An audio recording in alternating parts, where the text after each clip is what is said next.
വിശ്വാസികളായ സാധാരണക്കാരായ ഹിന്ദുക്കളുടെ ക്ഷേത്രമായ അയോധ്യയിലെ രാമക്ഷേത്രത്തിൽ രാം മന്ദിറിൽ നടന്ന കോടിക്കണക്കിന് രൂപയുടെ തട്ടിപ്പുമായി ബന്ധപ്പെട്ട വാർത്തയാണ് നമ്മൾ കേൾക്കുന്നത്. ആദ്യം നമ്മൾ ഈ ഒരു വാർത്ത കേട്ടതിന് ശേഷം ചില കാര്യങ്ങൾ മനസ്സിലാക്കണം. അതിനുവേണ്ടിയാണ് ഞാൻ ഈ വാർത്ത ഇങ്ങനെ തുടങ്ങുന്നത്. ആദ്യം നമുക്ക് മലയാളത്തിലുള്ള വാർത്ത കേൾക്കാം. അതിനുശേഷം ഹിന്ദിയിലുള്ള ചില കാര്യങ്ങളും വാർത്തകളും മനസ്സിലാക്കേണ്ടതുണ്ട്. അതുകൊണ്ടാണ് ഞാൻ ഈ വീഡിയോ ചെയ്യുന്നത്. നിങ്ങൾക്ക് കാണാം. പ്രേക്ഷകർക്ക് സൂപ്പർ പ്രൈം ടൈമിലേക്ക് സ്വാഗതം. രാമജന്മഭൂമി അയോധ്യ ക്ഷേത്രം 500 വർഷം നീണ്ട വിശ്വാസികളുടെ തപസ്യ, രഥചക്രം ഉരുണ്ടതും പള്ളി പൊളിക്കലും രാഷ്ട്രീയ ചരിത്രം, രാജ്യത്തിന്റെ പ്രധാനമന്ത്രി മുഖ്യ യജമാനായി നടത്തിയ പ്രാണപ്രതിഷ്ഠ, ആദ്യ ദിവസം അയോധ്യയിൽ കാണിക്കയായി കിട്ടിയത് 3,17,00,000 രൂപയാണ്. അധ്വാനത്തിന്റെ പങ്കിൽ 1 രൂപയെങ്കിൽ 1 രൂപ. അത് മര്യാദ പുരുഷോത്തമനുള്ളതാണ്, അല്ലാതെ തട്ടിപ്പുകാർക്കും വെട്ടിപ്പുകാർക്കുമല്ല. വിശ്വാസികളുടെ ആത്മസമർപ്പണം ചാണകക്കൂനയിൽ നിന്നാണ് കണ്ടെടുക്കുന്നത്. ഭക്തരുടെ വിയർപ്പിന്റെ വില ശുചിമുറിയിൽ നിന്നും. SIT രൂപീകരിച്ചു, 8 പേർ അറസ്റ്റിലായി. 18,000 രൂപ മാസ ശമ്പളമുള്ളയാളുടെ ആസ്തി കേൾക്കണോ നിങ്ങൾക്ക്? 50 കോടി. ചോദിച്ചപ്പോൾ പറയുന്നു ഓട്ടോ ഓടിച്ചുണ്ടാക്കിയതാണെന്ന്. ചോദ്യങ്ങൾ ഉയരുമ്പോൾ UP മുഖ്യമന്ത്രി പറയുന്നു രാമഭക്തരെ പ്രകോപിപ്പിക്കരുതെന്ന്. രാമന്റെ മുതൽ കട്ടവർക്ക് ഒരു മുന്നറിയിപ്പുമില്ലേ യോഗിക്ക് നൽകാൻ? സരയൂ നദീതീരത്തെ കൊള്ള സംഘപരിവാറിന് നെഞ്ചിടിപ്പേകുന്നുണ്ടോ? എന്തുകൊണ്ടാണ് അമ്പലക്കൊള്ളയിൽ പ്രധാനമന്ത്രിക്ക് മൗനം? സ്വാഗതം സൂപ്പർ പ്രൈം ടൈമിലേക്ക്. നമുക്ക് മന്ത്രികളായി കോൺഗ്രസിൽ വളരെ രസകരമായ വർത്താനായിട്ട് ഇയാള് പറയണത്. ഹിന്ദുക്കളുടെ നേതാവാണ് ഇദ്ദേഹം. പറയും ഞങ്ങളെ ഹിന്ദുക്കളെ പൈസ ഹിന്ദുക്കൾ എടുത്ത് തന്നെ കൂട്ടിക്കോ, കട്ട് തന്നെ കൂട്ടിക്കോ. നിങ്ങൾക്ക് എന്താ ചെയ്തം കേട്ടോക്കി. तुम लोगों को क्यों मिर्ची लग रही है? तुम लोगों ने कितनों ने भी ये आवाज उठाई है। मैं उनसे पूछना चाहता हूँ कि उन्होंने राम मंदिर में जाकर के कितना चंदा दिया, कितने आभूषण चढ़ाए राम जी को? कोई है जवाब किसी के पास? लेकिन तब तो केवल एक बात बोलती है, राम मंदिर में चंदा चोरी हो गया है, हमें तुम्हें क्या फर्क पड़ रहा है? हिंदू का दिया हुआ पैसा हिंदू के पास गया, हमारा पैसा, हिंदू का पैसा अगर किसी हिंदू ने ले भी लिया तो तुम लोगों को क्यों मिर्ची लग रही है? तुम लोगों ने कितनों ने भी ये आवाज उठाई है। मैं उनसे पूछना चाहता हूँ कि उन्होंने राम मंदिर में जाकर के कितना चंदा दिया, कितने आभूषण चढ़ाए राम जी को? किसी के पास? लेकिन तब तो केवल एक बात बोलती है, राम मंदिर में चंदा चोरी हो गया है, हमें तुम्हें क्या फर्क पड़ रहा है? हिंदू का നിങ്ങൾക്ക് അതിനെന്താ പ്രശ്നം എന്നാ ചോദിക്കണത്. രാമന്റെ മുതല് കട്ടത് ഹിന്ദുക്കളാണ്, ഹിന്ദുക്കൾക്ക് പ്രശ്നമില്ല. അപ്പൊ അങ്ങനെയാണെങ്കിൽ പിന്നെ നമുക്ക് നിവർത്തിയൊന്നുമില്ല. കാരണം എന്താ വെച്ചാല് ഹിന്ദുക്കളായ ആളുകൾ ഹിന്ദുക്കളെ വീട്ടിലോ ഹിന്ദുക്കളെ അമ്പലത്തിലോ കൊള്ളയടിച്ചു കഴിഞ്ഞാൽ മിണ്ടാതിരിക്കണം എന്നാണ് ഇതിന്റെ ആകത്തുക എന്നാണ് എനിക്ക് മനസ്സിലായത്. നിങ്ങൾക്ക് എന്താ മനസ്സിലായത്? ഒരു ഒരു ഒരു മനുഷ്യൻ വന്നുകാണ്ട് ഇതാണ് ഇവര് വിശ്വാസികൾ എന്ന് പറയുന്നത്, രാമന്റെ ഭക്തര് എന്ന് പറയുന്നത് ഇവരെ. രാമന്റെ വിശ്വാസികൾ കൊടുത്ത പൈസ, ചോര നീരാക്കി അധ്വാനിച്ച് ഉണ്ടാക്കിയ പൈസ, കഷ്ടപ്പെട്ടുണ്ടാക്കി പൈസ കൊണ്ട് അമ്പലം ഉണ്ടാക്കുന്ന, അതിനുള്ള ഇത് ചെയ്യുന്ന നല്ല കാര്യത്തിന് ഉദ്ദേശിച്ചാണ് ഈ പൈസ കൊടുക്കുന്നത്. ഇവർക്ക് കക്കാനല്ലല്ലോ കൊടുക്കണേ. അത് പിടിച്ചപ്പോൾ ആൾക്കാരെ പിടിച്ചപ്പോൾ ഇവർ പറയുന്ന വാക്കാണ്, ഞങ്ങളെ ഹിന്ദുക്കളെ പൈസ ഞങ്ങൾ കട്ടു, അത് നിങ്ങൾക്ക് എന്താ ഛേദം? നമുക്കൊരു ഛേദമല്ല. കാരണം എന്താ വെച്ചാല് ഇത് ജനങ്ങൾ കാണുന്നുണ്ടെന്നും ജനങ്ങൾ മനസ്സിലാക്കുന്നുണ്ടെന്നും എത്രത്തോളം നിങ്ങൾ വിശ്വസിക്കാന്നില്ലും അത് അറിയിക്കാന്ന് മാത്രമേ ഉള്ളൂ. അപ്പോൾ എന്താണ് മറ്റേ ആൾ പറഞ്ഞത് നിങ്ങൾ കേട്ടല്ലോ.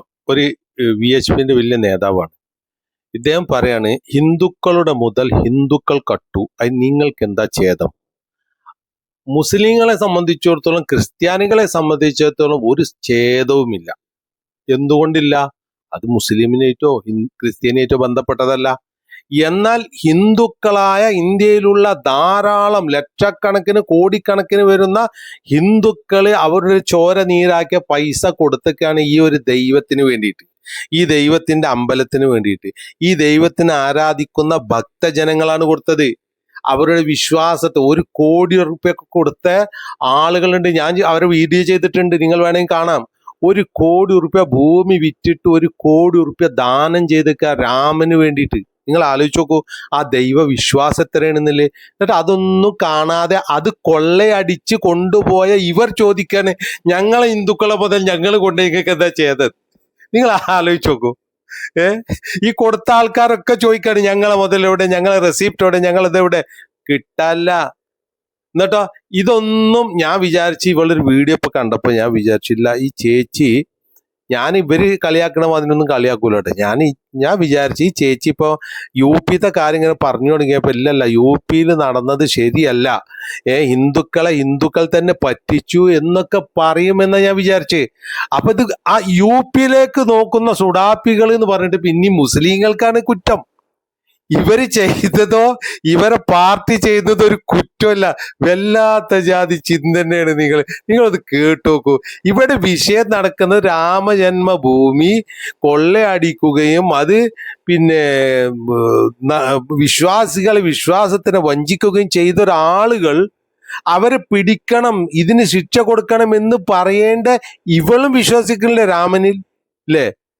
അതല്ലേ ചെയ്യേണ്ട. ഒരു ദൈവത്തിന്റെ മുതല് കൊള്ളയടിച്ച ആളുകൾക്ക് ഒരു വിശ്വാസിക്ക് എങ്ങനെ സപ്പോർട്ട് ചെയ്യാൻ വേണ്ടി സാധിക്കും? വിശ്വാസിക്ക് ദൈവത്തിന്റെ അമ്പലത്തിൽ നിന്ന് ദൈവത്തിന്റെ മുതല് കൊള്ളയടിച്ചത് പിടിക്കപ്പെട്ടിട്ടും മിണ്ടാട്ടമില്ല. ഇവർ പറയുന്നത് എന്താ? നിങ്ങൾ കേട്ടാ മതി, എനിക്കൊന്നും പറയാനില്ല. കുറെ അന്തംഗമികളുണ്ടല്ലോ, അന്തംഗമികൾക്കും അതുപോലെ തന്നെ സുഡാപ്പികൾക്കും വേണ്ടിയിട്ടാണ് ഈ ഒരു വീഡിയോ. അതുപോലെ തന്നെ നമ്മളെ ഉസ്താദാട്ടനും ഉണ്ട് കേട്ടോ ഈ ഒരു വീഡിയോ. കാരണം പലതിനും ഏറുമാടോട്ട് പിടിച്ചെടുക്കുന്നതാണ് ഈ ഉസ്താദ്, അതായത് അൻസാരി ഉസ്താദ്. അപ്പൊ അയാൾക്കും കൂടി ചെയ്യുന്ന ഒരു വീഡിയോ കൂടിയാണ് ഇത്. അങ്ങനെ പറയാല്ലേ, കേരളത്തില് മാത്രം ഇങ്ങനെ കണ്ണു നട്ടിരിക്കുന്ന ആൾക്കാർ ഞങ്ങൾ എന്തെങ്കിലും പറഞ്ഞിട്ടുണ്ടെങ്കിൽ അപ്പം പോവും. എവിടെ? UP, പശ്ചിമ ബംഗാൾ, ഒറീസ, ബീഹാറിൽ എന്ത് ചെയ്തു, നരേന്ദ്രമോദി എന്ത് ചെയ്തു എന്നൊക്കെ പറഞ്ഞിട്ട്. അപ്പൊ ഇന്നൊരു സംഭവം നടന്നിട്ടുണ്ട് അവിടെ, നിങ്ങളെല്ലാവരും കണ്ടിരുന്നൊന്നും അറിയില്ല. അപ്പൊ ഞാൻ ഈ ഒരു വാക്ക് കേട്ടപ്പം ഇല്ലല്ല ഇന്ന് നടന്ന സംഭവം എന്താന്ന് അറിയോന്ന് ചോദിച്ചാൽ ഈ വിഷയം പറയുന്ന വിചാരിച്ച്. അപ്പോഴും എന്താണ് പ്രശ്നം? ഇത് പറയണേയും ഇത് പുറത്ത് വരാൻ പാടില്ല. കളവൊക്കെ നടന്നോട്ടെ, മറ്റീന്റെ ബാക്കിയാണ്. നിങ്ങൾ ആലോചിച്ച് നോക്കൂ. മറ്റേ ആള് പറഞ്ഞ എന്താണ്? ഞങ്ങൾ ഹിന്ദുക്കളെ മുതൽ ഞങ്ങൾ കട്ടു. അപ്പൊ നമ്മളെ അയലോക്കത്തൊരു ഹിന്ദുവിന്റെ വീട്ടിലൊരു ഹിന്ദുവാണ് കക്കണെന്നുണ്ടെങ്കിൽ അവന് പിടിക്കാൻ പാടില്ല, അത് ചോദ്യം ചെയ്യാൻ പാടില്ല. ഒരു ഹിന്ദുവാണ് അമ്പലത്തിൽ കയറി കക്കണെങ്കിൽ ആദ്യം നമ്മള് കാണുകയാണ്, അപ്പൊ ഞാൻ ഹിന്ദു ആണ് കേട്ടോ, ഇന്നെ നിങ്ങൾ തൊടരുത് എന്ന് പറഞ്ഞാൽ തൊടാൻ പാടില്ല. അതല്ല ഇപ്പൊ ഇവര് പറഞ്ഞതിന്റെ ആകത്തുക. എന്നിട്ടോ അപ്പോഴും അന്തംഗമ്മി സുഡാപ്പികൾ നോക്കുന്നത് UPയിലേക്കാണ്. എന്നിട്ട് കുറ്റം പറയുന്നു.